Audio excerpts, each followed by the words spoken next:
Halo semuanya, selamat pagi, selamat siang, dan selamat malam kapanpun kalian menonton video ini. Kami dari kelompok 8 di sini akan mempresentasikan hasil desain akhir kami.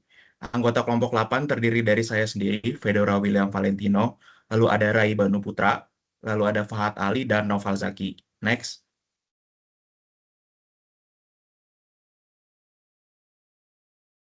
Di sini kami men-state problem dari daging ini ada dua. Yang pertama yaitu tidak menjaga daging dalam temperatur konstan, yang efeknya kualitas dari daging akan menurun. Lalu kelembapan yang tidak terkontrol dan distribusi udaranya tidak merata. Ini bisa menyebabkan adanya pertumbuhan mikroba di dalam daging. Lalu kami mulai men-state objektifnya dari sistem pendingin ini, yaitu untuk mendinginkan kapasitas daging pada temperatur target selama waktu pembekuan sesuai dengan standar pembekuan daging, yang mana standar pembekuannya berasal dari eh, jurnal ataupun penelitian. Lalu ada requirement-nya, pertama kapasitas daging 1 ton, waktu pembukuan 8 jam, temperatur target minus 18 derajat Celcius, relative humidity-nya dijaga pada 95-98%, dan dengan constraint-nya, material yang digunakan harus food grade, dan refrigerannya memiliki GWP di bawah 2000.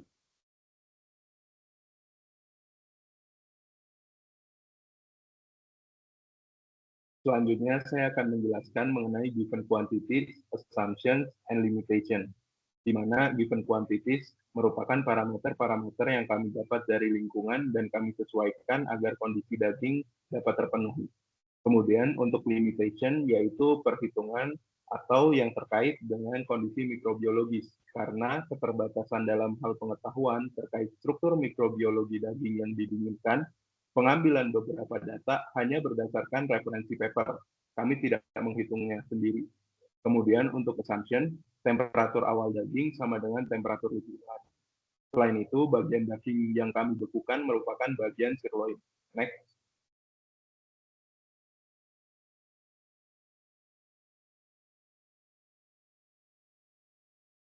Kemudian saya akan menjelaskan terkait neraca energi permukaan luar, di mana bisa dilihat dari bagian kanan yang merupakan gambar skematik bahwa ada dua aliran, yaitu dari surrounding dan juga cold room air.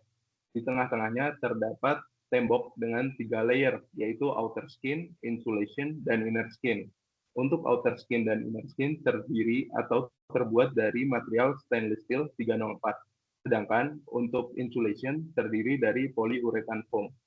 Untuk rumusnya, kami menggunakan rumus bahwa Q solar plus convection sama dengan Q conduction.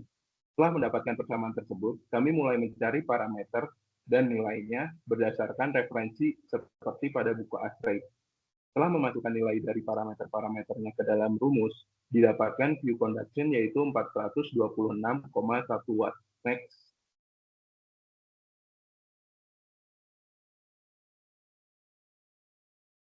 Selanjutnya ada cooling load dari produknya yaitu daging, di mana cooling load ini dihitung berdasarkan dengan cara Q total dibagi dengan waktu pendinginan daging, di mana Q total ini dihitung berdasarkan sensible heat, latent heat, dan sensible heat below freezing, sehingga didapatkan hasil akhir dari cooling load produk yaitu sebesar 11,7 kilowatt.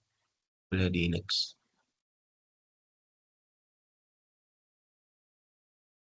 Baik, di sini saya akan menjelaskan terkait non-reacting mixture analysis. Non-reacting mixture analysis ini dilakukan karena ada udara dari luar yang masuk terus-menerus ke dalam ruang freezer, di mana udara tersebut memiliki temperatur dan relatif humidity yang berbeda dengan requirement temperatur udara di dalam freezer dan relatif humidity udara di dalam freezer. Dan untuk cooling load-nya itu ada Q sensible dan Q latent.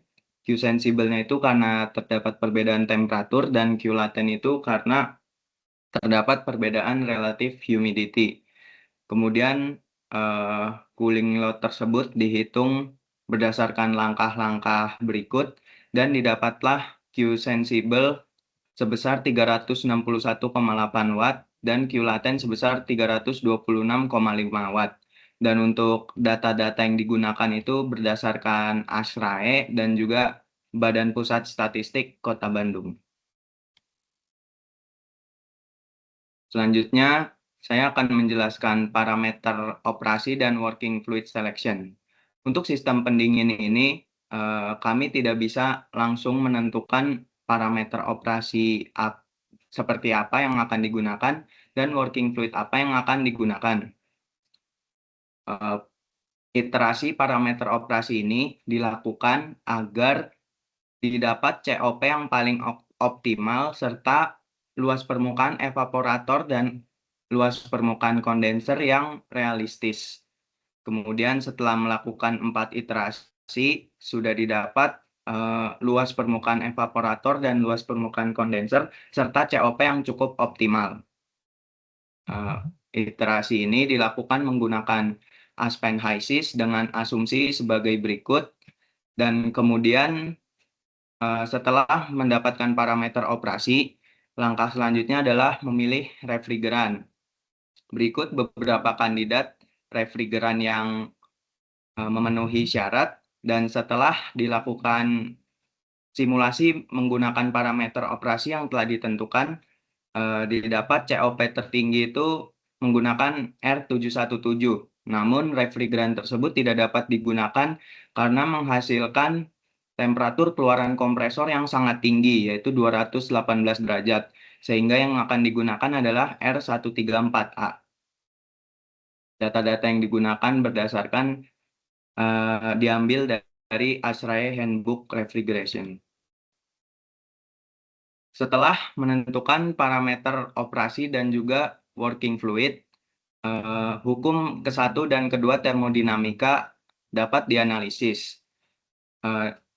Hukum pertama dan kedua termodinamika ini dianalisis dengan simulasi menggunakan Aspen HYSYS, dan didapatlah W kompresor sebesar 6.201, Q kondensor sebesar 19.101, dan Q evaporator ini merupakan total cooling load yang tadi sudah dibahas, yaitu dari key product, key conduction, dan key infiltration. Dan untuk hukum keduanya itu didapat COP sebesar 2,08.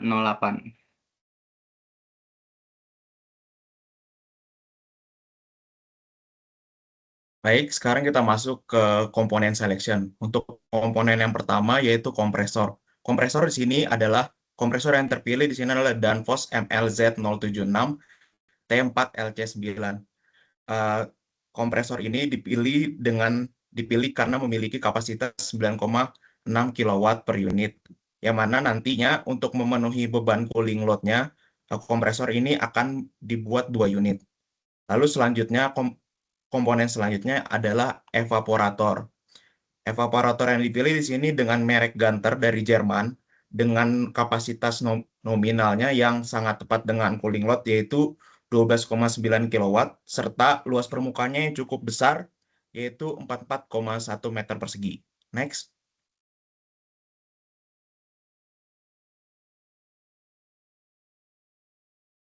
Setelah komponen selanjutnya yaitu kondensor. Kondensor di sini juga kami ambil dengan merek yang sama seperti evaporator, yaitu Ganter. Alasannya karena kapasitasnya 22,25 kW.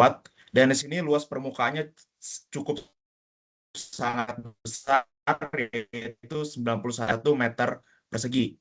Lalu yang terakhir untuk komponen yang terakhir ada expansion valve. Kami memilih sama seperti kompresor tadi, yaitu dari merek Danfoss. Di sini dengan jenisnya thermostatic expansion valve dengan kapasitas orifice-nya 24 kW dan refrigeran R134A.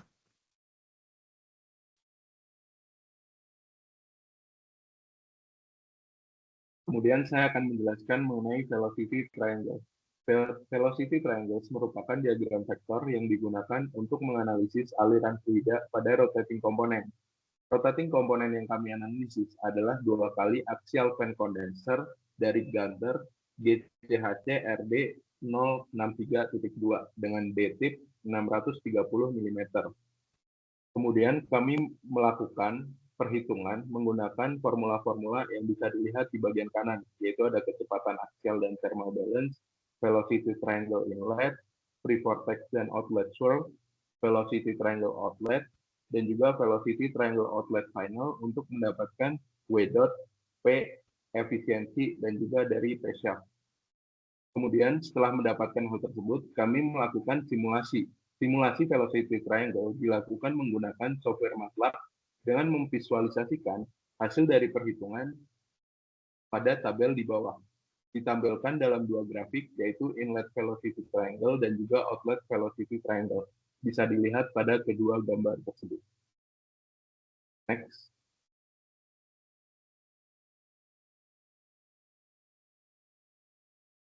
Oke, selanjutnya masuk ke simulasi pendinginan ruangan, di mana untuk menjaga kestabilan komputasi geometri ruangan ini sengaja disederhanakan, di mana dindingnya itu menggunakan material insulasi poliuretan dan stainless steel 304. Untuk salah satu hal yang perlu dicatat dari grafik suhu di bawah adalah penurunannya terjadi sangat cepat. Kenapa? Karena tahap ini simulasinya difokuskan murni pada ruangan kosong tanpa memasukkan beban produk, sehingga hasilnya suhu ruangan stabil di kisaran minus 17 hingga minus 20 derajat Celcius.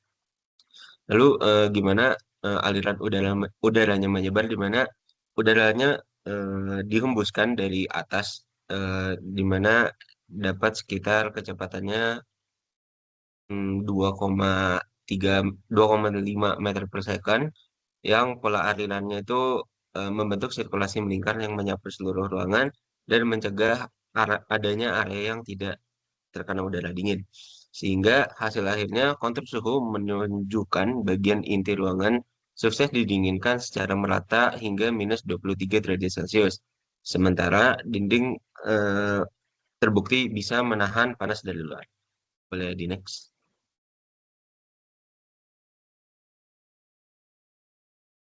Selanjutnya itu simulasi bagaimana daging didinginkan. Di sini daging disimulasikan sebagai balok solid dengan sifat thermal aslinya. Agar komputasinya efisien, udara tidak dimodelkan penuh satu ruangan, melainkan hanya difokuskan sebagai lapisan aliran yang menyeliputi rapat permukaan daging tersebut, atau seperti boundary condition. Dari pemodelan ini terlihat udara mendinginkan produk dengan menyapu seluruh permukaannya pada kecepatan 3,5 meter per detik, sehingga perpindahan panasnya sangat optimal. Dampaknya dari aliran konveksi paksa ini bisa kita lihat jelas bahwa perubahan suhunya pada awal fase, bagian luar dagingnya memang sudah beku, tapi area intinya itu masih menyimpan panas yang ditandai dengan warna merah. Namun setelah siklus pendinginan dibiarkan berjalan, seluruh panas dari dalam daging berhasil ditarik keluar, sehingga produk akhirnya mencapai kondisi beku sempurna dengan suhu seragam di minus 23 derajat Celcius. Boleh di next.